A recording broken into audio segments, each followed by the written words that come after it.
Hello to the biggest scratchers on the earth. How are you guys today? This is Chris here again, back with another tutorial with Coding with Chris.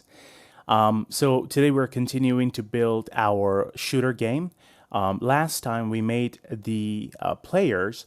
Now, of course, I actually in the video I only made one player. All right, but honestly, making the players like the second player is simple.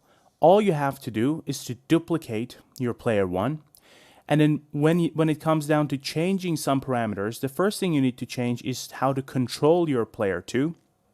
In this case, I'm just using W, A, and D for my player 2. And also the bullets, you need to make sure you change this one to player 2, this one to player 2, and this one to player 2. All right.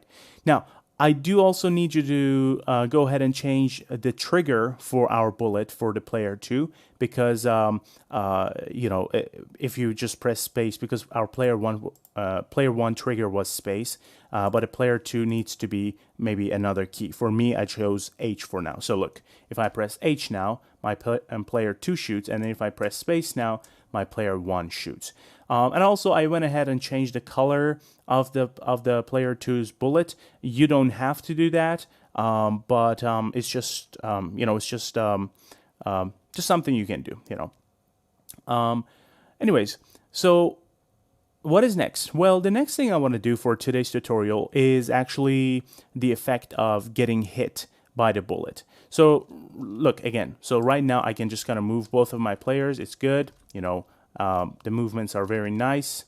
Not very laggy. They're very good. But right now when I hit them, like when I hit the player, nothing happens.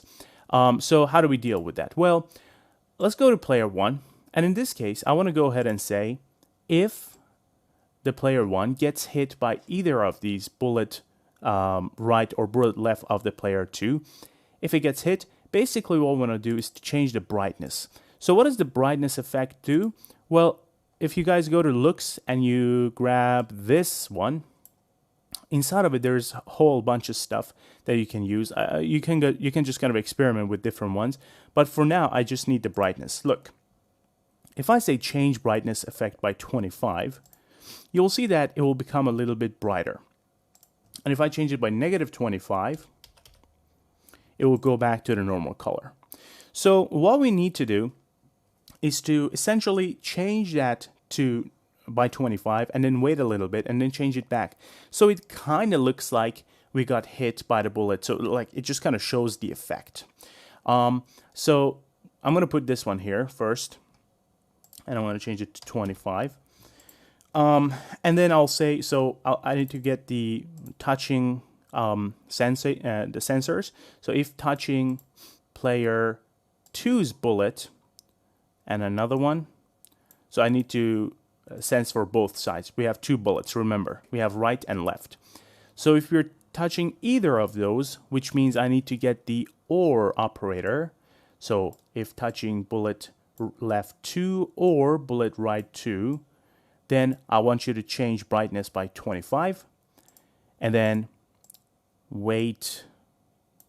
Maybe you guys can pick this number, but let's say 0.3 seconds for now. And then what I'll do is that I'll then change it back, change brightness back by -25. So let's see what will happen here. So you guys just kind of look at this player. This is my player 1. If I hit it with the bullet, you can see that the brightness kind of changes for when it's hit by the bullet, and then it goes back to normal. So this is just a way for us to show the effect. I should mention that if we are doing that, if we are having this weight block here, see if I'm trying to move, like I get hit, but then I try to move, actually, I need to kind of move it with this one. Yeah, let me go back here. So if I try to move during that time, I can't. Like if I get hit, it just kind of there's going to be like kind of a lag. Now, I actually think we should have that. Like I think that kind of should be a thing in the game where you get hit and you temporarily cannot move. But if you want to avoid that, this means even when you're hit, you want to still be able to move. What you can do is to separate this one into another for loop. So you grab another for loop and you put it inside of there. Grab another green flag, put it on top of here. Now, if I start again, and look, this time if I get hit, I can still move. You see that there's no lag there. The reason is that this wait block will actually stop everything inside of this for loop if we put it there. Meaning that since I'm kind of checking for my movement on these top if statements, if there is a wait block that is blocking the rest of the loop to happen, then the movement is just not going to happen. So that's the thing. All right, so I'll do the same thing for the player 2. All I have to do is to just drag this one right here, and then inside of here I'll change this ones to bullet right and bullet left for my player 1. Let's give it a try. Let me get hit by that space. Yes, and you can see that it definitely works. Okay, now in terms of like adding scores, how can we do them? Well, you guys already know what variables are. You can go ahead and create a score variable. Remember, guys, later we're going to transfer all of these to cloud. Right now, I'm trying to keep things local. This is right now it's like a multiplayer local game, but then later we'll do it. We'll transfer it into a cloud game. So yeah, if you want to kind of watch those in the future, yeah, you just have to kind of keep with the pace right now. Anyways, so I have this score now. Now, of course, this is score for like a general score, but I don't want it to be actually. I'm going to rename it.